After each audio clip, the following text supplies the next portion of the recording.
The invisible hand of housing, how zoning created economic apartheid. Across the world, people believe that home is a basic right, a place to rest, to dream, to raise families. But hidden beneath skylines, shopping malls, and quiet suburbs is a truth many never see.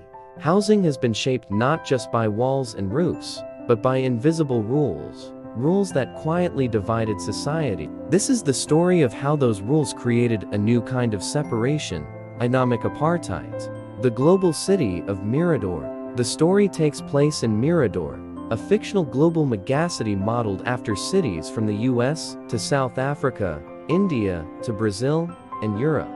A place full of promise, opportunity, and ambition. But Mirador had a secret. It was built on zoning, a system originally created to organize land use, but slowly twisted into a tool that separated people by income, class, and even ethnicity. In the glittering north side, zoning laws allowed only luxury homes, massive lots, and expensive shops. On the south side, the Forgotten Crescent, high-density rules crammed families into tiny apartments, aging buildings, and polluted districts. People said it was just planning, but to those living the reality, it felt like a map drawn to exclude them. The man who saw the invisible. Levi Thompson, an urban planner born in Mirador's poorest district. Levi was brilliant. He studied city design in the UK, worked with United Nations housing agencies, and returned home determined to fix his city. But when he began reviewing old zoning maps, he was shocked. Lines drawn decades ago still controlled who could live where. Districts labeled restricted happened to be mostly wealthy and powerful. Other districts were marked as high occupancy, a polite way of saying poor people live here. Every decision, park placement, school zoning, bus routes, building codes quietly favored the rich. It wasn't accidental, it was systemic. Zoning wasn't just lines on paper, it had become an invisible hand guiding who succeeded and who stayed struggling. The breaking point. One day, a massive rent spike hit the Forgotten Crescent. Families were being evicted, businesses forced to close, children pushed out of schools because their homes no longer fit the zoning code. Then came the moment that changed everything. A 65-year-old grandmother named Mara Ferreira, who had lived in Mirador her entire life, received a notice. Her home was being demolished to upgrade the district. She wept on national television, saying, "Where should I go? The city I built has no place for me."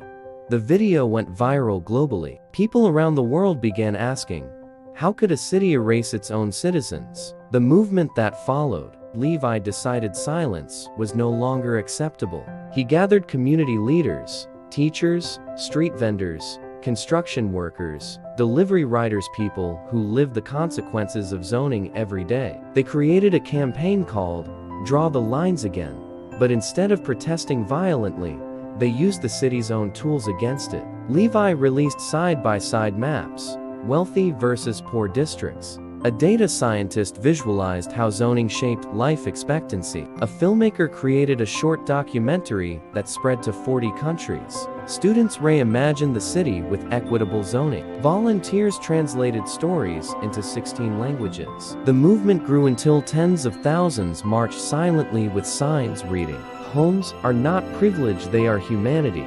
When power could no longer ignore the people, global pressure mounted. Foreign investors were questioned. Tourists canceled trips. Activists from Tokyo to Lagos sent videos of support. Mirador's government was forced into a live televised forum. Levi stepped forward, holding the city's original zoning map from 1946, yellowed, torn, and full of discriminatory lines.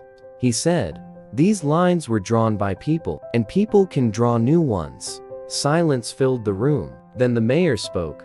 "The zoning code will be rewritten with the people, not above them. A new blueprint for the world." Within a year, Mirador introduced mixed-income housing zones, more parks and schools in underserved areas, rent protections for vulnerable families, affordable housing requirements in wealthy districts, a public committee to review every future zoning decision. Mara Ferreira's home was rebuilt stronger than before. Children in the forgotten crescent finally had playgrounds and clean water. The rich and the poor walked the same streets for the first time in decades. Mirador transformed from a divided city into a global symbol of urban justice. And it all happened because one man dared to reveal what everyone else refused to see: that the greatest barriers are not always physical, but hidden in the lines we draw. Thanks for watching. If you like more stories like this, please like and subscribe.